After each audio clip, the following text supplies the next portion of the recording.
And so what is open development? A lot of people don't get it initially, but it is really about engaging and building your community before you even have a product. And so it's about taking the idea that you have that's good, that you've vetted, and then showing it to the world and getting them interested in the process of making it. And so I've made a super small graphic, but it's basically about you or your project and your community, which at the beginning, even for smaller projects, because of course we're looking at an extreme example of one of the most biggest crowdfunded projects in the world, but you can still work with a small team, and I've got examples to prove it. But it's about you and your initial community, which could be your mom and her friends, and then you start building on that. So you share content about your process. So you share content about initial artworks, initial story ideas, anything you can get your hands on about what you're doing as you're building the product, you're sharing it. So you'd find ways to create content out of it. Your community gets engaged with it. And so they talk about it, they discuss it, they theory craft about it, they create their own content with it, right? And then they submit it back to you as feedback. And so this could be negative, positive, it could be a complete spin-off that's better than what you've produced, doesn't matter. You incorporate it as you choose. So you take that feedback in and you modulate your offer. And this is what, and then you will reshare that, and then your community will grow because other people will get interested in it. You're going to gain an audience, and that audience will grow. And this relationship that you're building with them is invaluable for multiple reasons.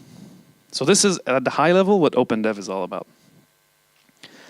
And so the objectives, if you're going to start an open development project, whether it's for a film or a game or for a book, the objectives that you should have in mind to see if it fits your project is that you want to build awareness by sharing your process. You got to be ready to do that. You got to be ready to really open up what makes you an artist or what makes your team an artist, right? So you need to be able, so your objective is to build awareness by sharing.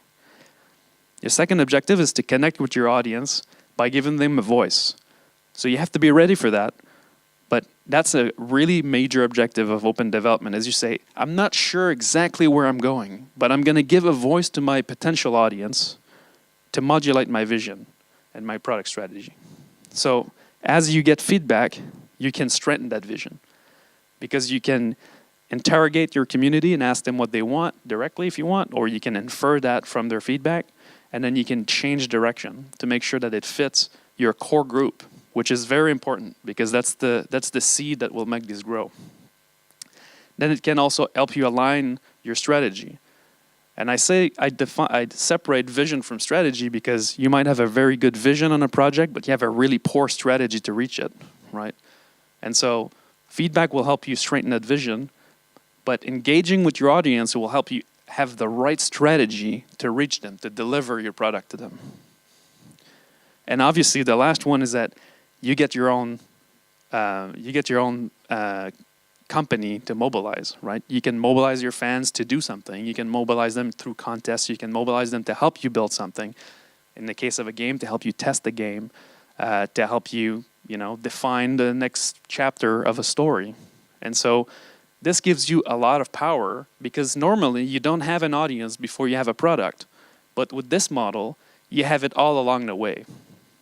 And so these are the high-level objectives.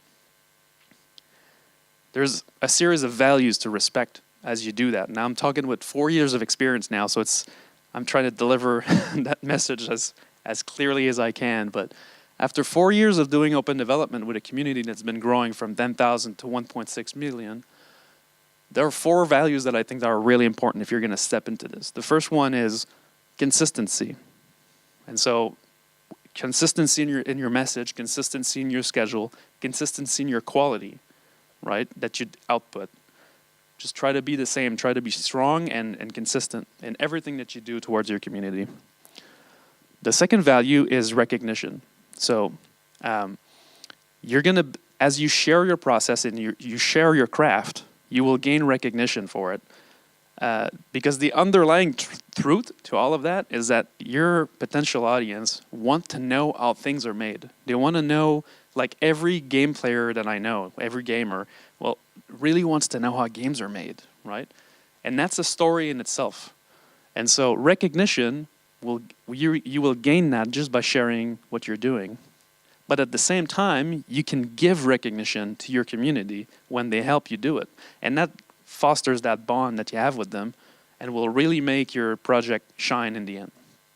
Transparency is very important in this kind of process.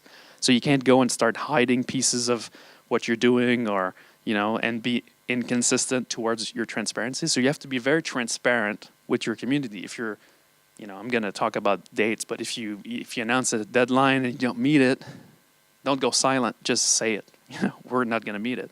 Just be super transparent about everything, and that's going to make it all better. Simply, well, not for everything, but it's a quality that your fans will look for in you doing this process. And the last one is respect.